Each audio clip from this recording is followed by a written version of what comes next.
Now, we will discuss problem number 37 of the paper. It is given that कि किसी certain metal के लिए cut off frequency is given, means threshold की बात कर रहे हैं.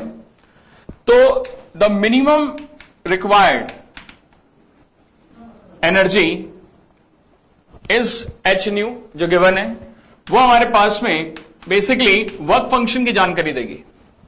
वो बेसिकली वर्क फंक्शन की जानकारी देगी उस मेटल के लिए. तो अगर ये मेटल है,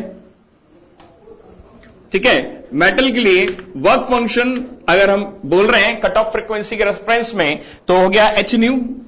इस पे फोटोन गिर रहे हैं. इट इज गिवन दैट जो फोटोन इस पे गिर रहे हैं, इंपिंज हो रहे हैं, उनकी फ्रीक्वेंसी 2 टाइम्स है, ट्वाइस है. Means energy comes out to be h nu into 2. h nu into 2.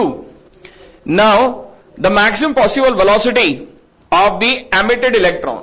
तो हमारे पास में he is saying that according to energy conservation, we can say that जो आइंस्टीन द्वारा दिया गया था कि अगर मैक्सिमम एनर्जी की रिक्वायरमेंट की जाए तो ये एनर्जी E जो आती है फोटोन के द्वारा दी जाने वाली, वो 2 भाग में बटेगी, एक वर्क फंक्शन के अगेंस्ट और दूसरा काइनेटिक एनर्जी मैक्सिमम के रूप में. तो kinetic energy maximum can be written as E minus phi. E is given 2 times of h nu and phi is equals to h new.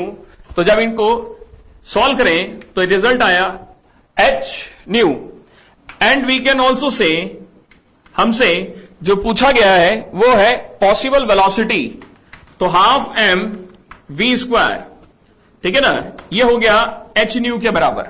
Half m v square maximum kinetic energy के reference में value हो गई, जो हो गई h new के बराबर.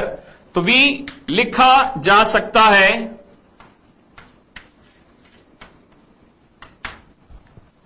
Under root times 2h nu by m, where m is mass of electron, where m is mass of electron.